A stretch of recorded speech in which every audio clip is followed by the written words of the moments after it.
एक बार की बात है, दो व्यक्ति थे जिनका नाम था मामा और फूफा।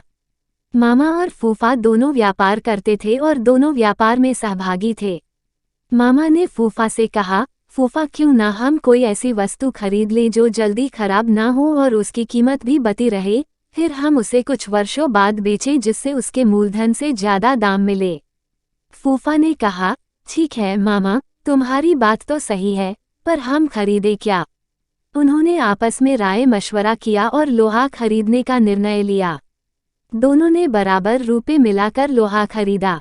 फूफा ने मामा से कहा कि लोहा वह कहीं सुरक्षित स्थान पर रख दे। मामा ने लोहा अपने पास एक पुरानी कोठरी में रख लिया। कुछ दिन तो लोहा जस का तस रखा रहा, पर धीरे धीरे मामा के मन में लालच आ गया और मामा फूफा को बिना बताए लोहा बेचने लगा।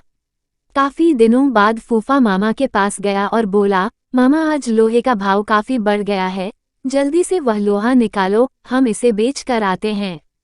इस पर मामा बोला, फूफा लोहा तो अब कबाड़ घर में नहीं है, क्योंकि लोहे को तो घुन खा गए हैं। फूफा समझ गया कि मामा ने उसके साथ धोखा किया है और उसे बिना बताए सारा का सारा लोहा बेच दिया है।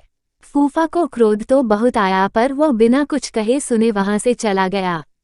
इस घटना के कुछ दिनों बाद फूफा मामा के पास आया और बोला, मामा मैं एक बारात में जा रहा हूँ, बड़ा अच्छा इंतजाम है, अकेला हूँ, चाहो तो अपने लड़के को साथ भेज दो, उसकी भी मौज हो जाएगी और कल सुबह तक हम वापस भी आ जाएंगे।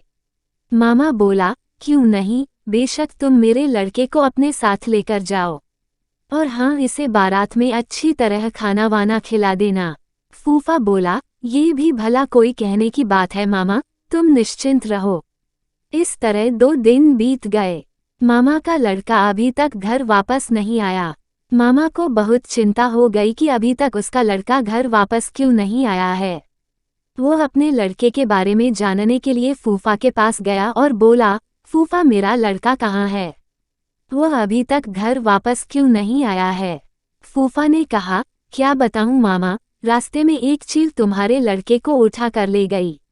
मामा बोला, ये कैसे हो सकता है, भला कोई चील 12 साल के लड़के को उठा कर ले जा सकती है? सीधी तरह मेरा लड़का मुझे वापस करो, नहीं तो मैं राजा भीम के पास जाऊंगा। फूफा बोला, ठीक है मामा, चलो राजा जी के पास चले, अब वही न्याय करेंगे। मामला वहां के राजा भीम के सामने पेश हुआ। राजा भीम ने सारी बात सुनी और आश्चर्यचकित होते हुए फूफा से कहा, देखो फूफा, तुम झूठ बोल रहे हो, भला कोई चील 12 वर्ष के लड़के को उठाकर अपने पंजों से आसमान में ले जा सकती है? इस पर फूफा ने उत्तर दिया, कथा कहून कथावली, सुनो राजा भीम, लोहा को घुनन खाया तो लड़का ले गया चील। इस पर राजा भीम सब समझ गए और उन्होंने मामा को आज्ञा दी कि वह फूफा का लोहा वापस कर दे, और फूफा को कहा कि वो लड़के को मामा के पास वापस पहुंचा दे।